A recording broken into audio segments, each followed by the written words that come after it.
Now I have Pat send me a list that we should pray for. Mike Beckford, Andy Beckford, Mary Lou Beckford, Brian Beckford, Pat Beckford, and Bailey Swales. Yes, Roseanne? Stephen Fair, Glenn Christek, Donna Christek, Mary Ellen Wilson, Lenore May, Jerry Sainer, Sarah Samuelson, Kayla Tona, Jack O'Tona. Sally Allen, Connie Thomas, Lou, and Zoe. Maria Morrow and Christine Langford. Okay. Roseanne Wickman and Bob Nossos. Anybody else? Anybody online? No. Okay. Well, and we definitely pray still for all the people suffering from COVID around the world, and as we begin to fix that one, people who have monkeypox, which, by the way, they are running now a competition to come up with a sexier name, make it like more palatable. They, for real, the World Health Organization is trying to have. So, Fires. right, yes, biblical kind of level curses. Those injured in the recent attacks on Gaza. Indeed, Children. indeed. And Ukraine. Yes. Hit it before they get more people in.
So Parsha is Akiv, and a couple of interesting stories there, but mostly have to do when Aaron died, Moses recounting Aaron dies, and what goes on after that.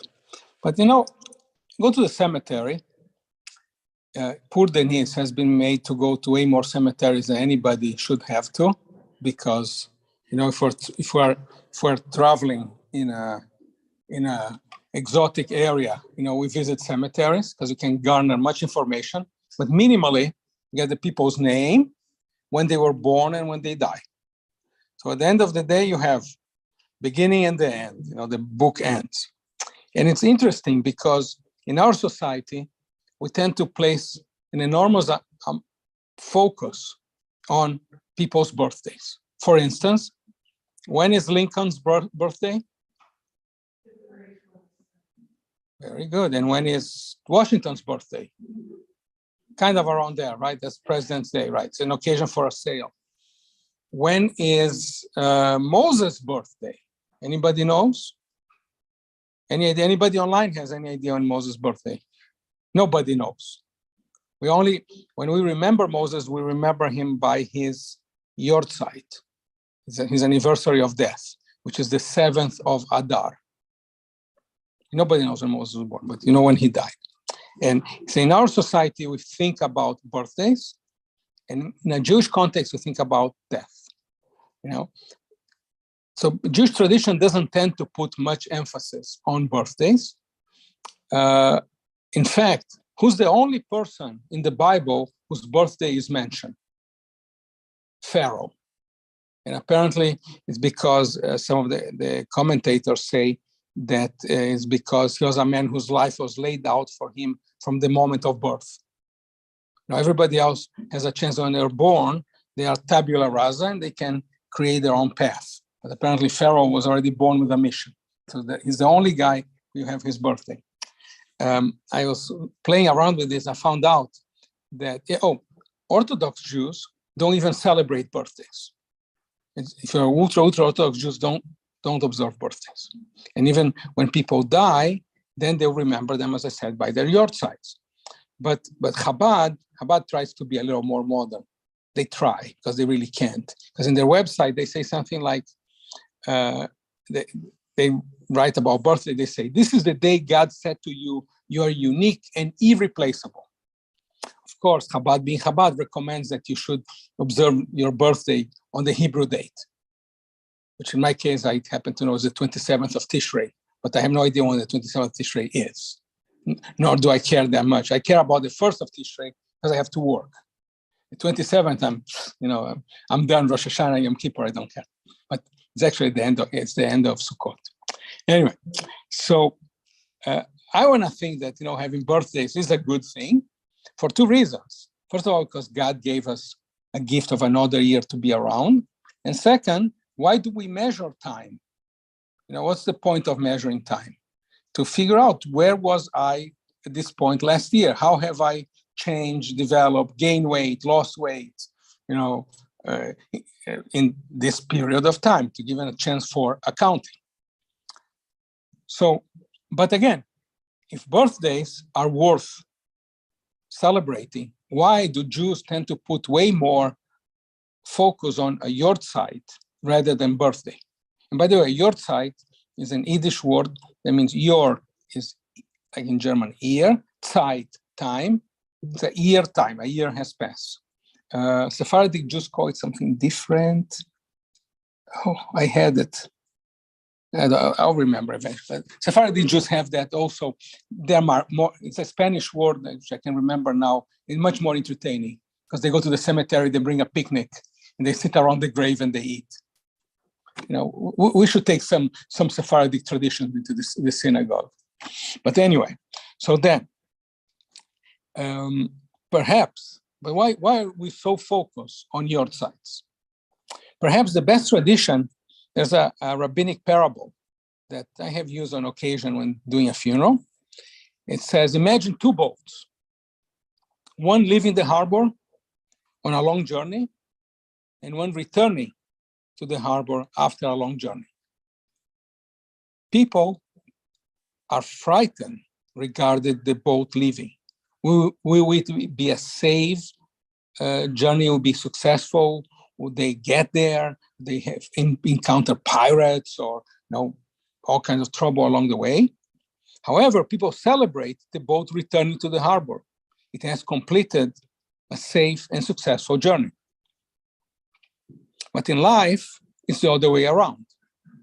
A baby is born and we feel such joy, yet we do not know if the baby will live a full and successful life, if he or she will reach its potential, if it will be a good human being.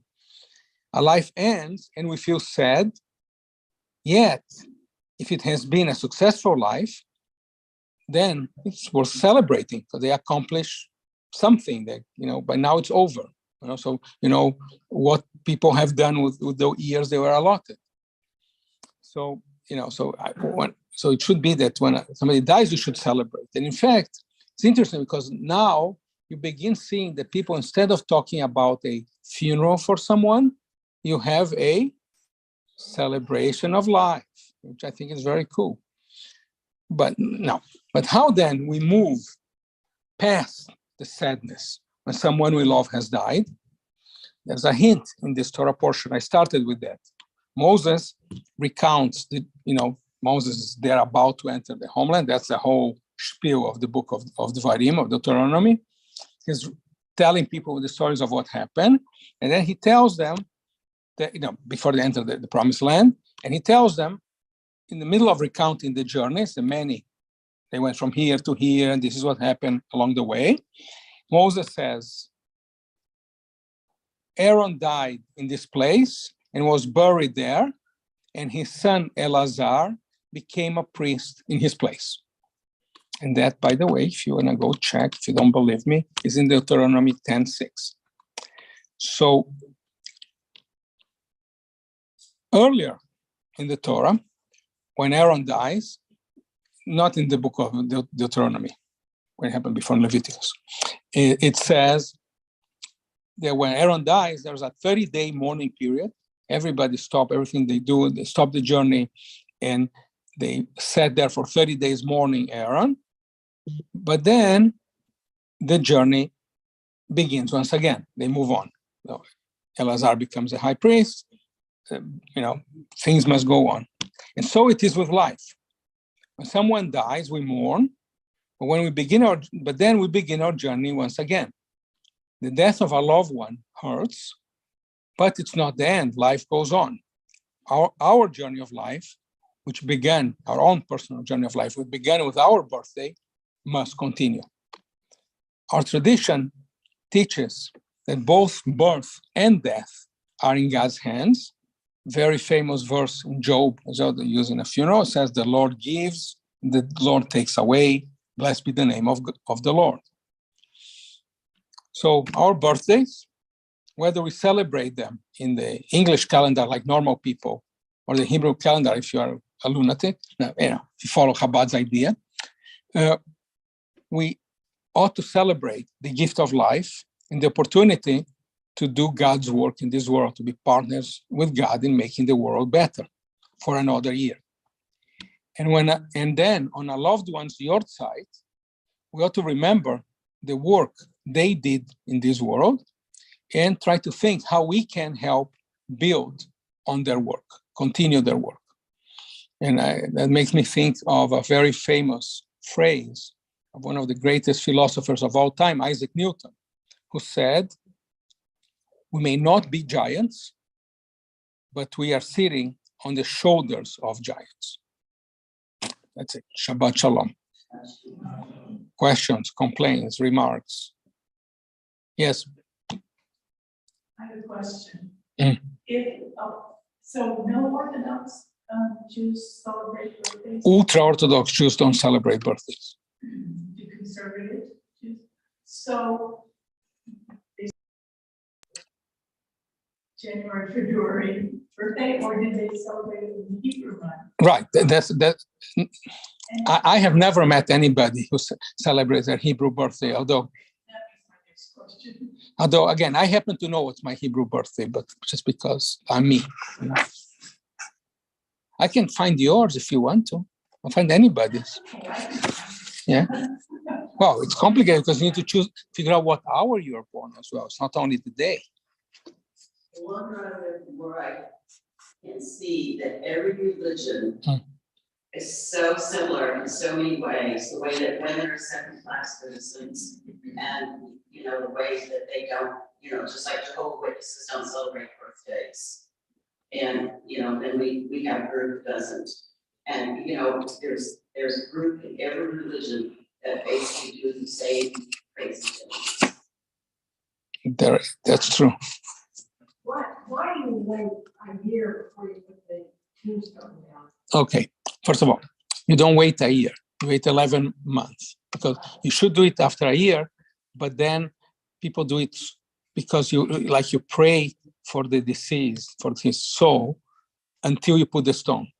But then if you do it all the way to the end, means this person was so rotten that you have to pray all you can just to give you every chance you have, right? So then that's why you don't do it at 12 months, you do it at 11 months. To say 1 month he or she will carry on their own.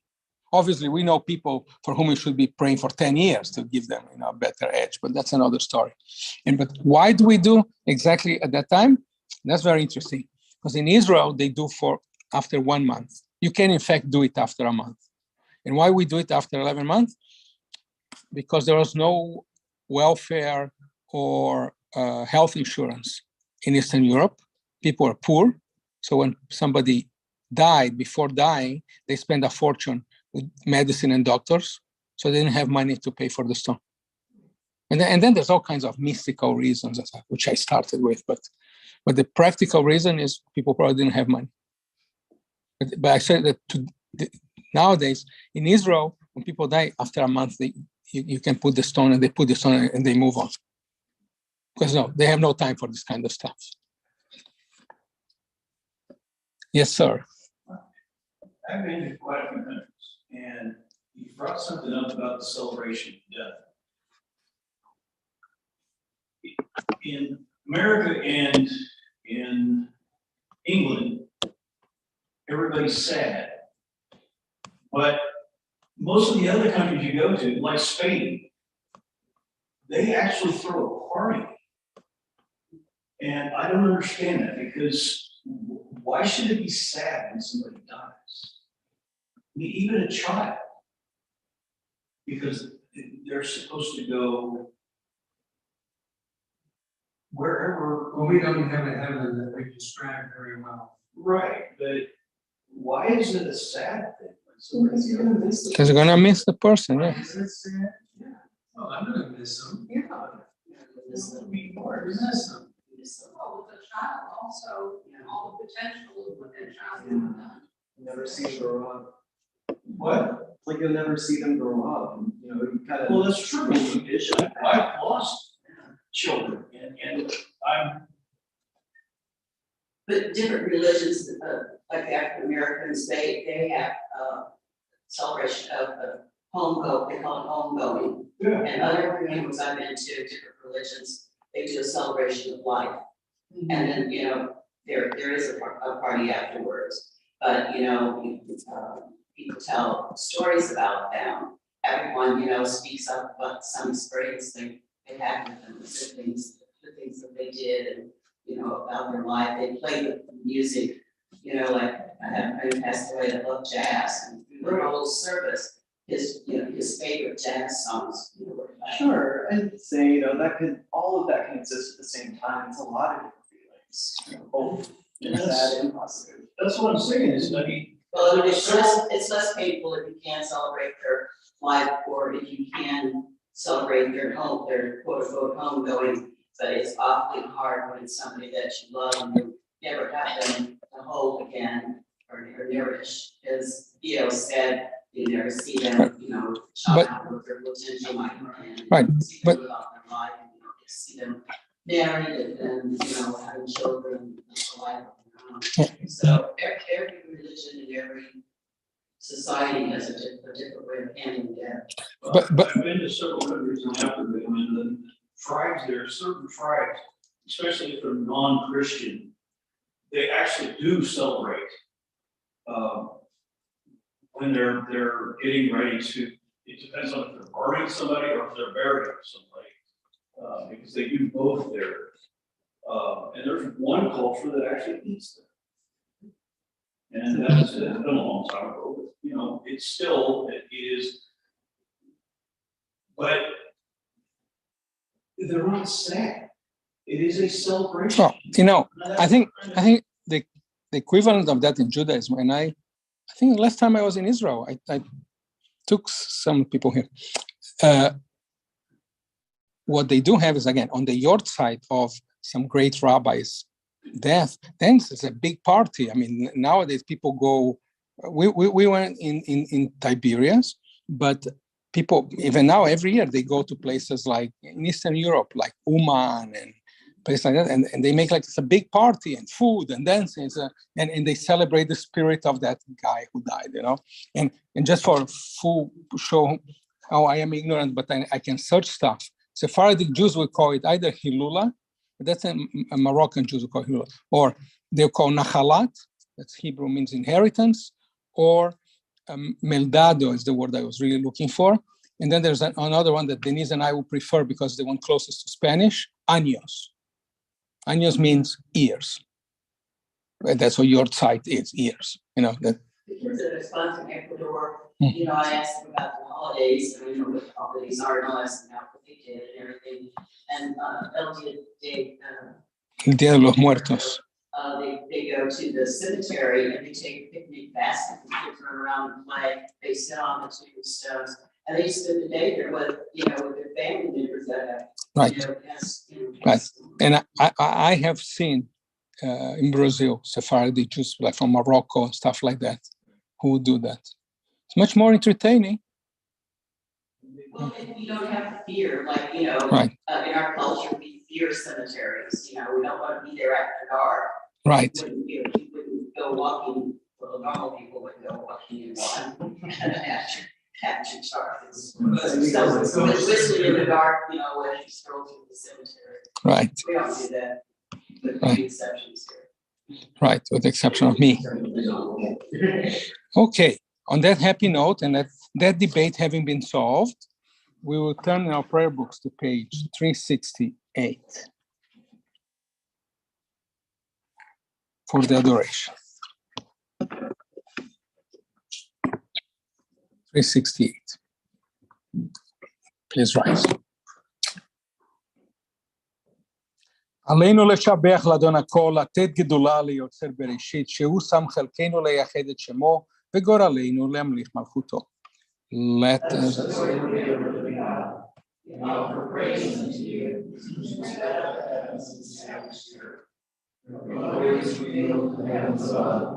Your greatness is manifest throughout the world.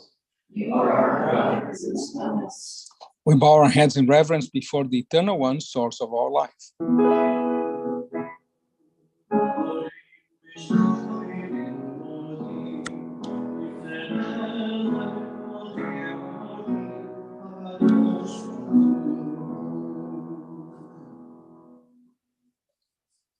May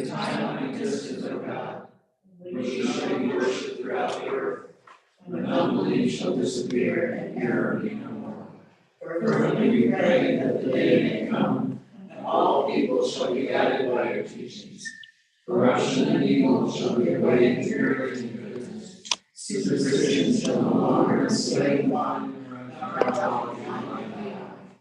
And all who dwell on earth shall know that to you alone every knee shall bend, and every voice be praised. May all who hate and be nourished, recognize that they are brothers and sisters, so that one in spirit and one in harmony, we may be forever united before you.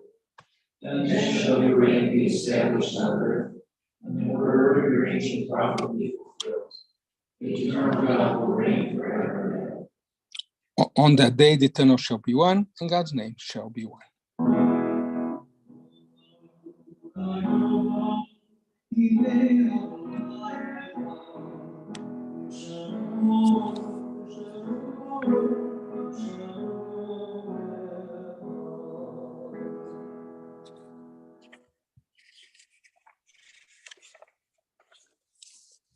Just 1 second, I have my Kaddish list here. Here we go. Okay.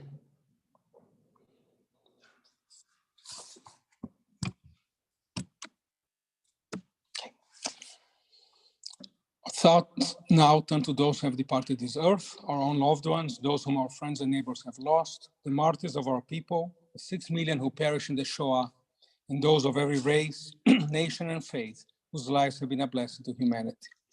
Is anyone observing a Shiva, 7-day mourning period?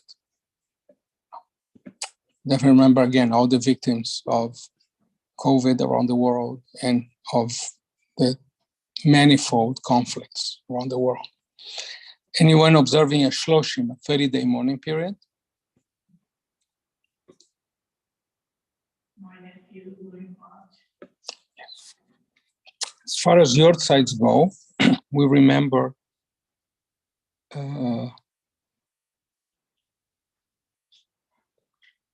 Mary Smith-Stein was the mother of Ira Stein. Murray Horowitz was the father of Dr. Horowitz, and Tilly Horowitz, who was his mom. Paul Valenti, I don't know who was. Daniel Scheinman, I think is Dr. Scheinman's father, right? And I'm sorry? It's okay. That's what I have. And June Horowitz, who was Len Horowitz's wife. We also have a yard site. A friend of mine asked me to add his father's name. Is I'm so sorry. And Shlomo ben Ariel Leib. Anybody else has a yard site? The departed whom we now remember have entered into the peace of life eternal. They still live on earth in the acts of goodness they perform, the hearts of those who cherish their memory. In the beauty of their lives, abide among us a loving benediction. And as a community of mourners, we turn to page 375. And please join me in the ancient words of the Kaddish. Itkadal ve'itkada shemei Rabba, be'alma divra chilutei ve'amlich malchutei, bechai yechon uvyom echon, ובחיי דכל בית ישראל, בעגלה ובזמן קריב ואמרו אמן.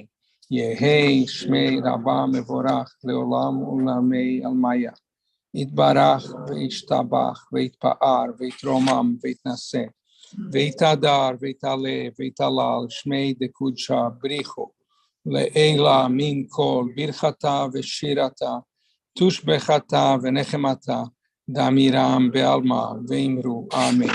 יהי שלמה רבה מן שמיה וחיים עלינו ועל כל ישראל ואמרו אמן. עושה שלום במרומיו ויעשה שלום עלינו ועל כל ישראל ואמרו אמן.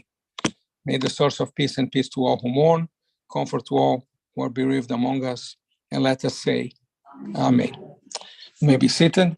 I know we had donations in memory of Mary Stein by Pat Stein, and I know by Dr. Scheinman in memory of his father. And what else I have for you? Thank you, Theo. Good job as always with the music. Congrats. And we also forgot to say, but one of our friends joined us online talking about birthdays and your sides. Today is Elias' birthday, right? Elias, one of our fellows from Mexico. And he said yes. And then we also have, we just finished doing Kaddish, which is too bad because the gentleman who I mentioned, I'll tell you about him right now, he missed us. Te acabas de perderlo, pero lo hicimos. It's my favorite YouTuber. I used to think that once Kino, who created Mafalda, died, and there's a humoristic group called Les Luthiers. When there's two Jewish members, and they are the funniest. When they died, there's nothing else left good in Argentina. But turns out, Pablo, who is a very successful YouTuber, alas, he does it in Spanish, but he's a fascinating guy. He lived in China, speaks perfect Yiddish, traveled around the world, like Russia, the Birobidzhan, the end of the world where Stalin created a Jewish country. You know about that? That Stalin created a Jewish country in Russia. He went there and he taped, alas, all his videos they're all in Spanish. But he's by far my favorite YouTuber. And today was his father's yahrzeit, so that's the name I said. But what he did, what he agreed, and he does speak a little English, and I have him to be one of our speakers for a $50 at a future date. He's a very interesting guy. And particularly you will like that his video, and this is very, very subtle, but his videos, if you really know what you're doing, unlike me, you create melody on your video. There's a melody on your video, ends has a melody. His videos end with the International Socialist. Of course, showing exactly who he is. So, Pablo, lo perdiste, pero mañana lo hacemos de nuevo. Ya te explico. Well, anyway, he's a great guy. Thank you very much. I don't know if you can hear me. Did it again last Friday night. Collected $240 for the pantry. And what else is going on? Well, we're starting to gear up for the high holidays. Roseanne is starting to arrange our advertisement on KCUR for the temple, where we will accept visitors and particularly those that make donations. And thank you again for Pat for agreeing to take over most of the job of the treasurer, which we, of course, need to find a way to handle the secretarial health here. That's the problem, but we'll work it out. And you're, of course, with people volunteering. Another way to celebrate the high holidays, as always, the pantry will be making dinners up for 200 needy families. And the price is up from 25, as it's been for years, up to 36 because of the rise in the cost of food. If you can do $36, that would take care of the family. If not, then donate what you can, and it'll go together with other people's donations. We just send that to Jewish Family Services. Right. And rather than asking you if you want to have high holiday honors, I'll tell like this: unless you tell me you don't, you shall be assigned a high holiday honor. Right. Okay, so protest now or forever hold your peace. Anyway, I think that is it. Denise, any announcements? We don't have any. So, yeah, okay, I'll be here next week as well. And then the following one, you have new and improved Roseanne Wickman with all her, with only 2 legs, only 2 points of contact with the earth in concert. Good. What are we concluding with, sir? Let's say shalom on 429. 429, say shalom.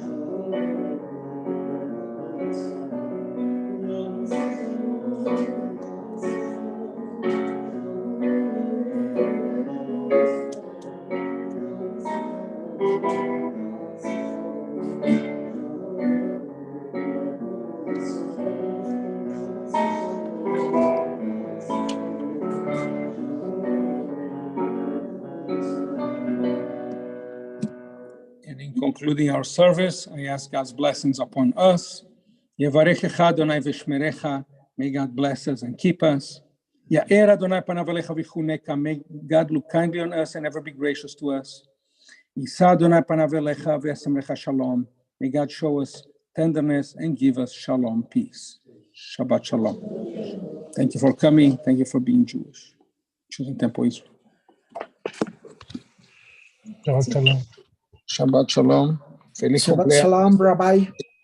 Oh, and Gracias, I forgot to tell Rabbi. you guys, Summer Shabbat shalom. and Scott are with us online. And Thank you so Edgar, much. and Edgar and Scott Dunbar, I told you, and Pablo and Cesar and Diana. That's, I think those are all they were with. Oh no, and George from Right. Panama. Shabbat shalom. Shabbat shalom. Here. Right. Oh, I mean, you can't just show them. Oh, I could. Yes, that's it. That's the way it should be. Oh, some already left. Oh, okay. I don't know who was here. Before you turn off the microphone, take that one off and try this one and read something. So I can see if there's anything intelligible. Never. Never. Okay. Here.